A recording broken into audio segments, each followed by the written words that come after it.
Hello, everybody, and welcome to Taking Control, the ADHD podcast on True Story FM. I'm Pete Wright, and I'm here with Nikki Kinzer. Hello, Nikki. Hello, everyone. Hi, Pete. You feeling good? I'm feeling great. Happy almost Thanksgiving, or if it's next week, happy last week Thanksgiving.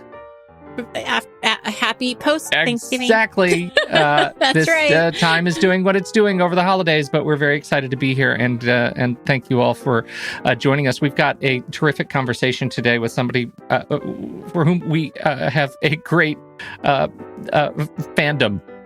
So I'm very excited to talk to our guests. We're going to be talking about the stress of parenting, ADHD parenting, the stress of just living through the times through which we live. Pete gestures broadly, and we're going to be doing it with our fantastic guest today. Before we do that, head over to takecontroladhd.com to get to know us a little bit better.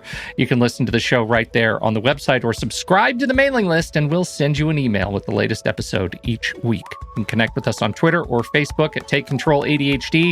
And if this show has ever touched you or helped you make a change in your life for the better, if you found that you understand your relationship with ADHD in a new way, we invite you to consider supporting the show directly through Patreon. Patreon is listener-supported podcasting. For a few dollars a month, you can help guarantee we continue to grow the show, add new features, and invest more heavily in our community. You can visit patreon.com/the ADHD podcast to learn more.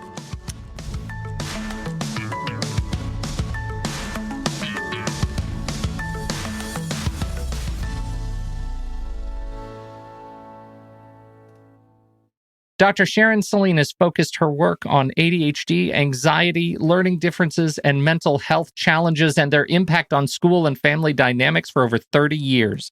She's channeled this experience into and expertise into her book, What Your Child Wishes You Knew, Working Together to Empower Kids for Success in School and Life. And she recently published the ADHD Solution Deck, 50 Strategies to Help Kids Learn, Reduce Stress, and Improve Family Connections. As we move into the winter months, the wake of the pandemic is always just ahead of us. Thrilled to have Dr. Saline here to talk about ADHD parenting under stress, particularly when COVID comes home. Sharon Saline, welcome to the ADHD podcast. Thank you for that beautiful introduction, Pete. And hello, Nikki. It is wonderful to be here. I'm really excited to hang out with you. And I just have one correction that my book title is called What Your ADHD Child Wishes You Knew. Do you know what? It's ADHD. It's just kind of relevant to the topic. That's right. It's literally written right there in my notes. And selective words, I guess, this morning. I apologize. But thanks for the correction. It works. It works. Well, thank you so much for being here. And, both Pete and I are parents of children with ADHD, teenagers, which I have a lot of questions about, I'm sure, as we will get into the conversation. But, the first thing I want to ask you that I'm really curious about is we have kind of pre-COVID, right? Like we think about pre-COVID and we think about ADHD and the stress that parents had, before COVID, right? And then now we're looking at being in the middle of this pandemic and we have new stresses, different stresses. And I'm curious, how and what you are seeing different now than maybe before we were in the, in the before times. Yeah, exactly. Hold on, wait. Can I remember those times? It's hard. I know, right. It really is. It is. So I think I'm just going to say that let's just move from March forward. So what happened in March was crisis management. We were all living under something we didn't understand. And we were either, with crisis parenting. I was telling Nikki and Pete before we started that my youngest child is 20, she turned 22 recently, but so she was 21 when this started, junior in college. My oldest is 26. And for her, my daughter who's 22 now, the loss of college and the college experience was so traumatic and profound in a way. And having to move back home, which was absolutely the last place she ever wants to live. Not because I'm a bad parent. Right. Oh, no, I get it. Yeah. For the record, correction for the record. Because I am her parent. Yeah. Yes. And so, for parents of school-age children, we were all, because I still have, she's older, but she's still school-age. We were all like, flying by the seat of our pants. What do we do? How do we keep safe? What does it mean? No one, there was sort of a novelty to online school. It was a little exciting. That has totally worn off. I mean, online school now, and even hybrid school, people don't exactly know how to do it. If you send your kids to an independent school, your children may well be attending school because they have the means and space to make accommodations. Public schools are doing the best they can. It depends, of course, where you live, but some schools are hybrid, some schools are fully remote, and some schools are in person. And all of those different configurations affect parents of kids who are alternative learners very differently. I would say that the number one thing that we are all dealing with is anxiety. Yes. That increasing levels of anxiety in every way, and depression. Either low levels of just unhappiness, and when those low levels combine with helplessness and a lack of hope about when things are going to change, and this is specifically true for kids who have ADHD, they're very much in the present. It's a now, not now brain. Seeing that sometime in the future we'll be able to go back to school is absolutely meaningless, because the now is what is consuming them every day. And that's just true for kids in general. In certain ways, because as kids age, they begin to understand the future, neurotypical kids. But right now, for many kids, we're seeing regressions in their behavior, more anger, a lack of ability to think about the future, a disappointment when they look into the future. If you're a senior, and if you have a senior in high school and your parent, college, what to expect? Is it going to actually be college? Will it be a gap year? We don't know. So there's so much uncertainty that we're standing in, and that just fuels anxiety. I wonder. Yes, absolutely. It's interesting on that point. I'm watching my kids, and particularly my younger one, and both of my kids are diagnosed. I've got one who's doing her freshman year in high school, or a freshman year in college, remote, never had the college experience to lose. And while there's a lot of disappointment in not going, I honestly think it's been easier for us than others like you in your case, where the kids had it and then had to come home, have it, snatching defeat. And then lost it. From the jaws of victory. It's interesting watching my son, and so to sort of set the table on my concept I'm workshopping here, like we have this entire educational culture that in some way, shape, or another is trying to learn to do a new thing. It's not sending kids to school where their teachers are teaching them to do a new thing. The teachers don't know how to do this either yet. And they have a growing facility, and technology is coming along now that it's been so, as many months as it has. But my sense is that my son, observing the chaos in the classroom of everybody learning together, has been increasingly disconnected as a result of some of those ADHD behaviors. Like, it is easier for him to let the distractions in than it has ever been before. I have been putting that on the sort of the back of the ADHD behavior set, recognizing that it's hard for everyone at some level to stay focused. Are you seeing that sort of construct as well? Yes. How old is your son? He is a freshman in high school. So 14. So he's a freshman in high school. So they're 4 years apart. My kids are also 4 years apart.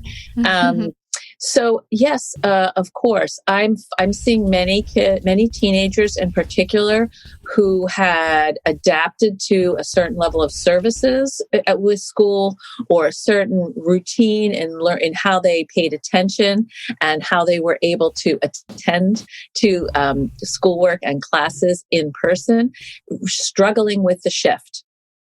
And they're struggling with the shift because the normal signals and dynamic that would help them get through a class period, social cues, like everybody's doing their work. Okay, I better sit here, and nobody else is, looking all around or talking. I have to, continue to refocus. Or I missed something that she said, hey, what was that? You can't really do those things online. And so it's not only isolating, but the way that your child has learned is to adapt, to focus, to refocus. He's lost those opportunities. It's interesting because I have a 18-year-old senior and I have a 15-year-old freshman. And my son, who's the senior, does not have ADHD, but does have anxiety. And my daughter has both, and depression. And what we noticed in our household is after March, especially in the summer when they found out that they weren't going to be going back to school, for my daughter, the depression just got worse and worse and worse. And the isolation got worse, and self-confidence got lower. And I think that part of it too was, her friendships, weren't being, tended to, right? Because you don't have that social piece. And so with her, I don't think it was her ADHD that really got in the way. It was the depression and anxiety that got worse. But I'll tell you something about my son that really surprises me. And really it just really gives me a lot of compassion to other families. He was a 4.0 student. He was driven. He had great grades all the way until his senior year. And then this last semester, the lack of accountability of not having to be in school and being able to just wake up 5 minutes before class and turn on the computer, it was awful. It was a huge challenge. I mean, he barely passed. And I think about the kids who, were having trouble in school and how that must affect them. I don't know where the question is here, but I guess as a parent, it's stressful. Yeah. Like you worry about them. You wonder, I don't know. I got a question related to exactly that, which is, we've spent a lot of time thinking about and hearing about all the things that our kids have lost through this.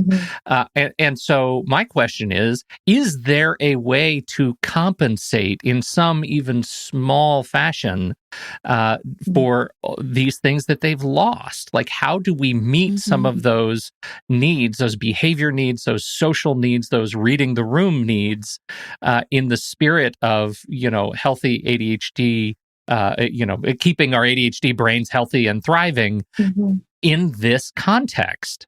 So those are two very interesting and different points. And to your point, Nikki, what I want to say is that there have been many sort of driven, high-functioning academic kids who have struggled because the things that fed them in school are absent. And, online school, with the exception of some kids who are on the autism spectrum disorder or really have so much social anxiety that actually not going to school is a relief. For most kids, missing school is huge for them.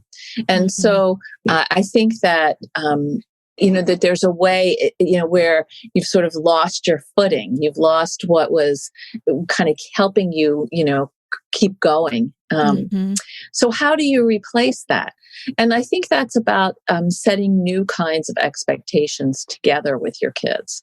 In my book, What Your ADHD Child Wishes You Knew, I talk about the 5 C's of ADHD parenting, and it's also in my cards. And the first is, self-control, compassion, collaboration, consistency, and celebration. And that collaborative piece is more important now than ever before, because what we want to do is we want to sit down with our kids and say, okay, this isn't the way that you hoped it would be or the way you'd like it to be. How can we recalculate? Just like our GPS says, what are the new goals we're going to set together? And I think that process can be very helpful for all kinds of learners right now, and particularly alternative learners. Maybe the goal isn't all A's. Maybe the goal is all B's right now. And, I have to believe that colleges are going to take all of this into account. People are worried about college applications and where their kids are going to go to college. And to me, I feel like, that is a valid concern. You want your kids to go to college, but we don't even know what college is going to look like. I was talking to a friend of mine whose daughter was a freshman at actually a university. And, she spent a lot of time in her room. A lot of time in her room alone and eating alone. And, she can't wait to go home because she's like, ugh, yet that's what she knows college to be. Oh, so, it's just heartbreaking. It is. It is. It is. So, I'm trying to find the silver lining here. I'm really trying. And I feel like the silver lining is that there is more family time.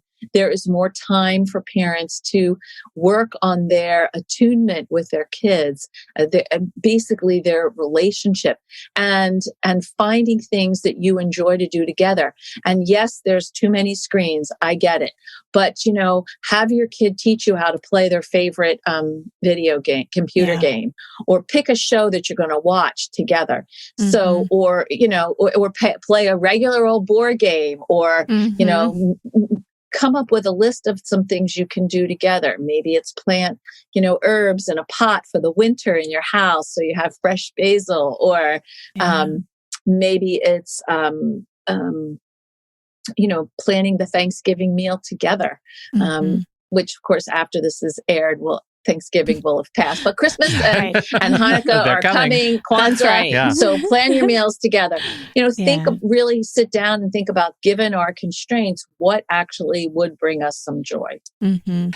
I love that. And one of the things that I keep thinking myself and try to relate to my family too is this will pass. This is not going to be forever, and we kind of make the joke about, what the history books are going to say and how you can talk to your children about, I lived through that. I remember that very clearly. Exactly. But trying to take it day by day and being optimistic. There was a handout that you have, and I am so curious to know about it.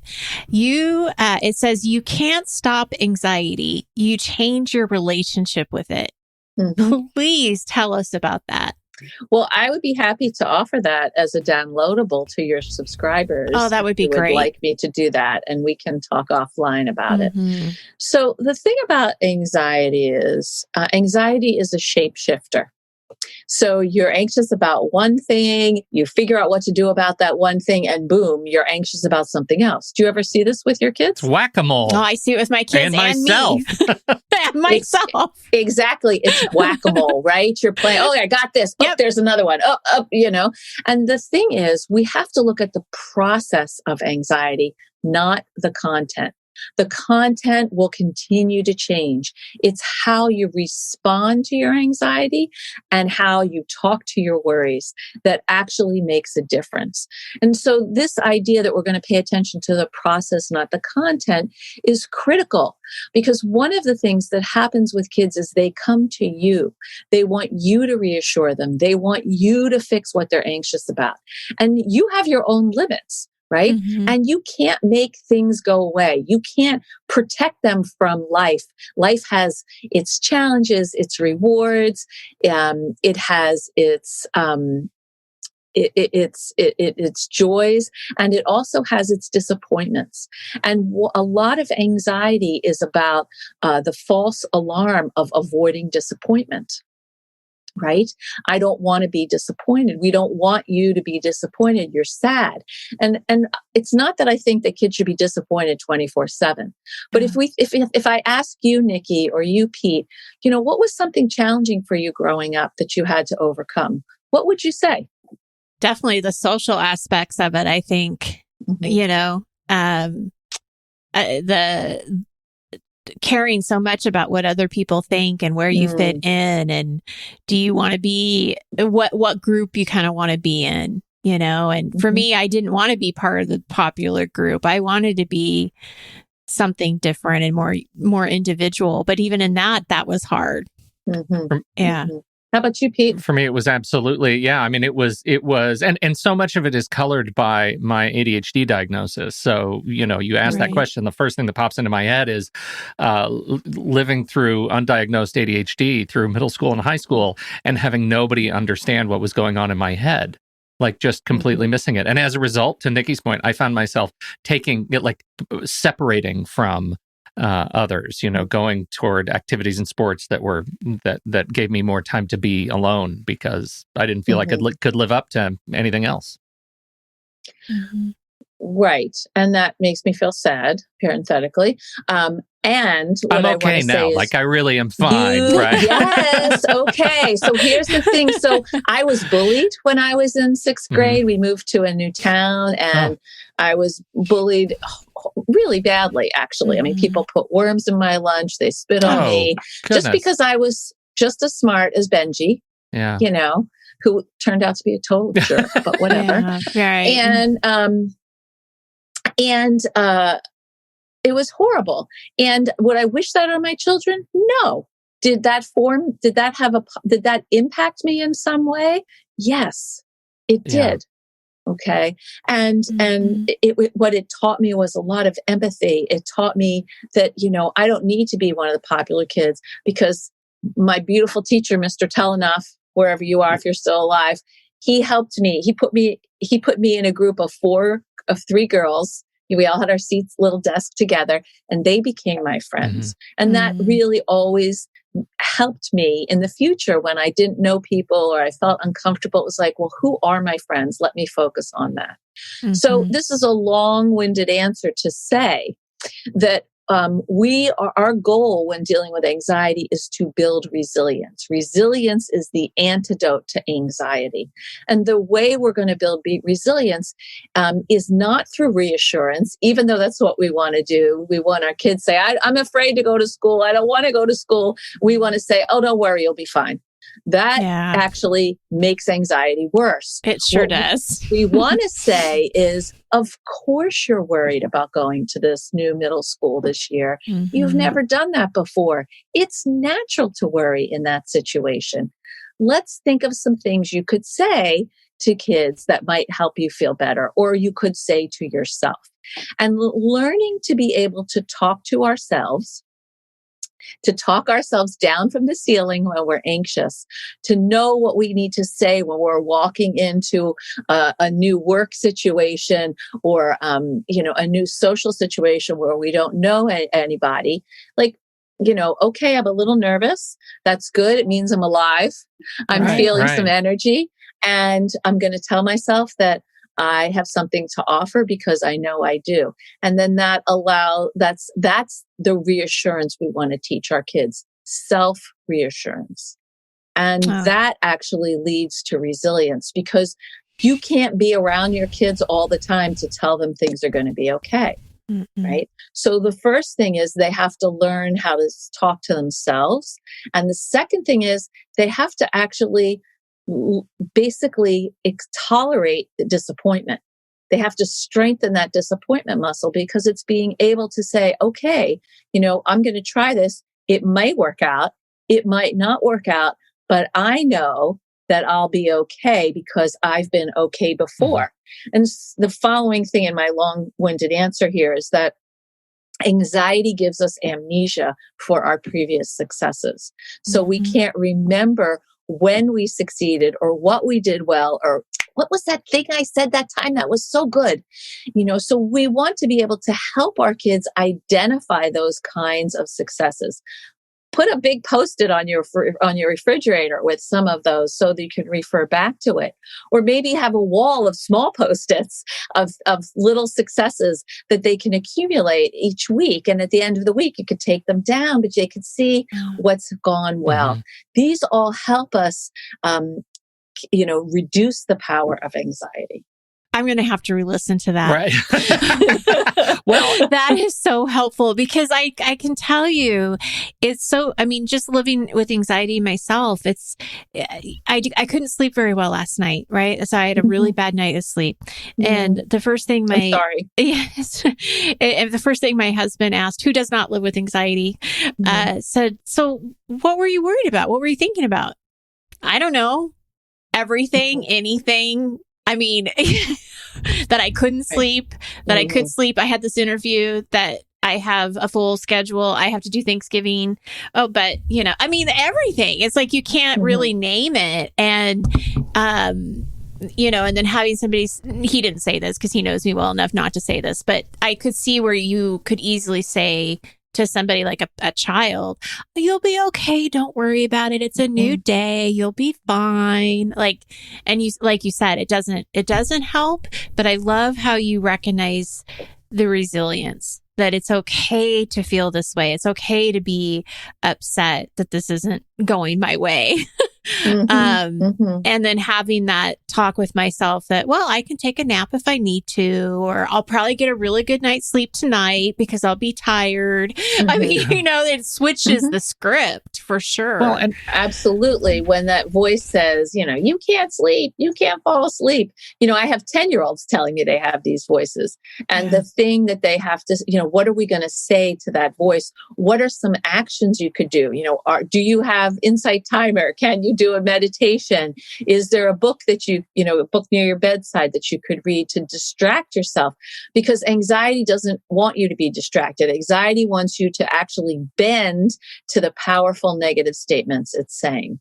I think this ties right into your first C, and I wonder if you could reflect a little bit more about it in this context, right? That learning to manage your own feelings so that you can act effectively and in your parlance, and teach your ADHD child. But, for so many of our listeners, adults who are living with ADHD as well, like learning to manage their own feelings so that they can act effectively, full stop, right? In a state of stress and duress. How does this apply for you? Well, that's a really good question, Pete. And I think they are absolutely tied, because what they're tied by are triggers. Sometimes you wake up in the middle of the night and you're triggered, like Nikki was saying, Nikki, I can call you at 5 a.m. anytime. Or maybe 2 nights ago for sure, not last night, because I had that rebound, I'm so tired thing. So we want to identify the triggers. And the thing is, anxiety has some often predictable triggers. If you're feeling overwhelmed, if you haven't had time during the course of a day to deal with a problem, it will come visit you in the evening for some people.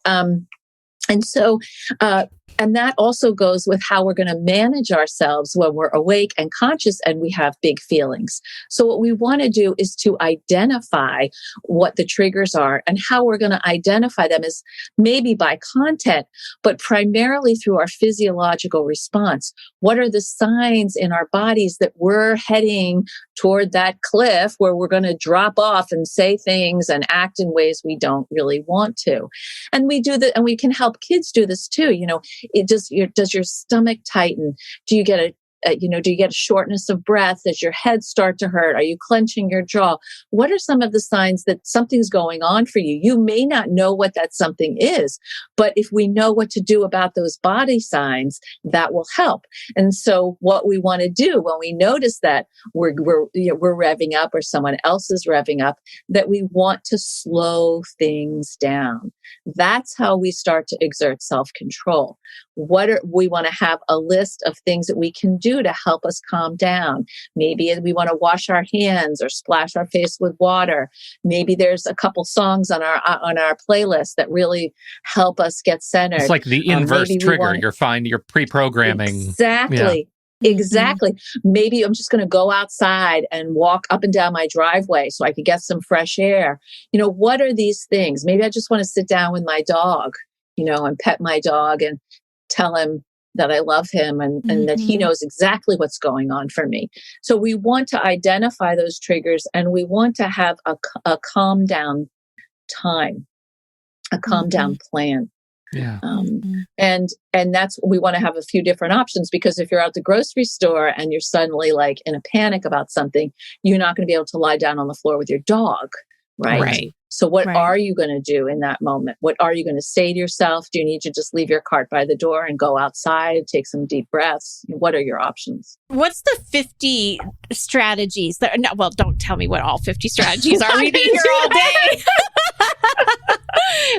but this ADHD Solution Deck, I'm really curious about what that is. I was looking at this.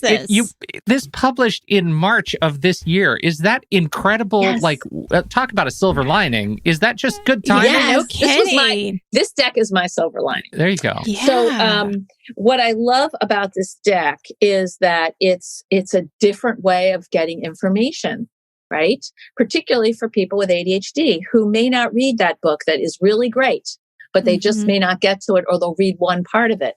This card deck, you can either work your way through the 5 C's, all like, one card at a time. I'm just going to do self-control. Then I'm going to do celebration. Or you can just say, I'm stressed out. I'm very angry at my child. I can't remember why I like them. I'm going to pick a compassion card because maybe I need a little more compassion. And this compassion card says, nurture non-academic talents. And each card has a quote from a child, a challenge, and a tool. So that you could use that. And so that is a little hint of what's here. Or let's say, your child has not been really able to do, to follow through and do things that you would like to do. We're going to focus on celebration, because the positivity ratio, according to Dr. Barbara Fredrickson and her colleagues, should be 3 positives for every negative. And most of the people I talk to who parent kids with ADHD or have ADHD themselves have told me that is not the ratio that they live with. No. That a ratio is probably maybe 1 positive for 10 negatives every day. Yep. Or one, sometimes people say 20. And actually a set of kids I talked to in a high school in California once said to me that it was 1 to 30. Yeah. And I said, wow. Why? And she said, because it's the things other people say to me and the things I say to myself. Yep. Yeah. 100%. Yes. So you need a celebration card because you're in a negative spiral. Yeah. Review the day to accentuate the good stuff. Before I go to sleep, Maya, age 13, says, Dad comes in and we go over my day. He asks me for 3 goods in my day and then tells me his. We've been doing this since 3rd grade. It's our private special thing. Wow. That's nice. I love that. Yeah. So these are just, tools that you can use right away. I love that. Yeah. And I love that it's not in a book form. Right. Because even with somebody who doesn't have ADHD, it's really difficult to go through a book that is all about ADHD, and it's not very ADHD friendly to read in the first place. And I skip around and move around, and I love this. There are a lot of books that way that are super helpful, but they're so dense. Yeah. And I hope that my book isn't like that for people. That's part of why I put kids' stories, real stories in there, because I think that breaks up the here's what you should do when this happens, and here's what you should do when that happens. Well, I really love the whole conceit of it, because it's sort of the same reason I podcast, right? I just love the idea of just how close we are to each other when I'm speaking, and it's through headphones, and there's a sort of intimacy there. And I really find myself falling for this idea of learning through your cards because of that sort of intimacy of just, there's this one thing. I just want you to think about this one thing, this one bit of compassion, this one way to relate to your child, this incredibly special human being in a way that is more nurturing, more intimate than you could find flipping through another book. I just adore that. Absolutely. You could do that one celebration card for 3 months. You can just start the ritual. And that's something I wanted to say about dealing with anxiety. Routines are very helpful at diminishing anxiety. And I think that's one of the reasons kids have struggled so much with online school is they've lost their routine. If we think about ourselves as adults, I wake up, I brush my teeth, I go to the bathroom, I put I exercise, and, I'm lucky I have a little exercise machine in my basement. My bike is on a trainer, and I go down there and I watch, Schitt's Creek because I love the show and, or whatever. Yeah. I also just finished a great movie, a documentary about Quincy Jones. Fantastic. Awesome. And, then I come up, I take my shower, and then I get dressed, and then I'm ready to start my day. That's my routine. When I don't do those things, I feel all like discombobulated. And it's not because I have OCD. It's just that my routine grounds me. And I think that we have to really create routines with our kids right now that make sense to them and what they need. Mm-hmm. Any interest in doing or I guess I should ask you, what is your thought on adults using the deck for themselves, not necessarily relating with kids? Absolutely. Let's talk to us about how they can sort of off-label use the deck. Well, it's really interesting because I have some young adults, emerging adults who use this deck for themselves. Yeah. And so, I think what you're saying is like, where's my card deck? That's Sharon? exactly what I want. My adult card deck. Let me just say, I want my adult card deck, Sharon. Yes, well, I think that's a really good idea, and I'll talk to them about it. But in the meantime, you can do this absolutely because, for example, this card says teaching verbal impulse control with wait now. Ivy, age 12, says, sometimes I interrupt too much. I speak out more at home than with my friends or at school. I can rein it in if I need to. So what's the challenge? The challenge is blurting things out, which causes difficulties at home or at work or with peers. This is school, but let's we all let's do just take a minute, dear listener, as an adult thinking about yourself with ADHD and wonder, when's the last time you blurted something out? I can think of a lot for me just right now, just in the last 24 hours. Great. Yeah, that seems useful. So what we want to use is what I call wait now. Why am I talking now? Why am I talking now? And so that took me a second to come back around to the fact that it was an acronym, and now it is so beautiful. Wait now. Why am I talking now? I'm going to use that everywhere. Exactly. Huh. Yes. So we want to reflect, and we can reflect mid-sentence. Like if we're saying something and people are looking at us a little bit, skewed, we can be like, I think I'm going to stop talking now. Yeah. This is a good thing for us. And it helps us build social confidence. I go back. And it's reading the room too. Yeah. I think that's also a big part of it because I do a lot of group coaching and I can tell, because sometimes I do have to kind of step in and, re-guide the conversation. But I think having that conversation with them at the beginning of these cues and why am I talking now, it's beautiful because then I think they really do start to kind of think, okay, what are other people, how are they responding to me? Are they looking away? Are they still paying attention? What's happening? Read the room. Yeah. Yeah. That's interesting. This is wonderful stuff, Sharon. Where have you been all our lives? Seriously, why is it taking 10 years to I'm so happy to get on be this here. show? You're great. Now, and happy to come back anytime and talk about motivation, which is my second favorite topic. Outstanding. Oh, boy. We'll have you back on that one because that's a hot topic for sure. Onset propulsion with Sharon Saline. Yeah. I can't wait. What do you want to... Exactly. So we've talked about the book, the plug. Give us one thing you would like everybody to take away from our conversation today. One key learning. What I would like everybody to take away from this conversation is that we are all doing the best we can with the tools we have available to us in any given moment. So that's the compassion piece of the 5 C's. We want to be compassionate towards ourselves and our kids. When kids are dysregulated, when they're losing it, it's because they're overwhelmed and they don't have the coping skills to meet the overwhelm. And that's true for ourselves as adults. When we're overwhelmed, when we lose it, it's because we can't access the coping skills or the resources we need in that moment. So these are tense times. These are uncertain times. And what I'd like you to do first and foremost is be kind to yourself. Be kind to yourself. Perfect way to wrap us up. Thank you so much for being here. Yep. It was such a pleasure.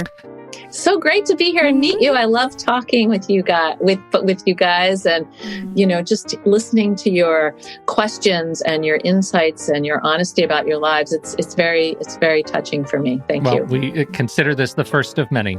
We'd love to have you back. That's right. And thank you, everybody, for downloading and listening to this show. We so appreciate you. Thank you for your time and your attention. Don't forget, if you have something to contribute to the conversation, head over to the Show Talk channel in our Discord server, and you can join us right there by becoming a supporting member at the deluxe level, patreon.com/the ADHD podcast. On behalf of Nikki Kinzer and Dr. Sharon Saline, I'm Pete Wright. We'll see you right back here next week on Taking Control, the ADHD podcast.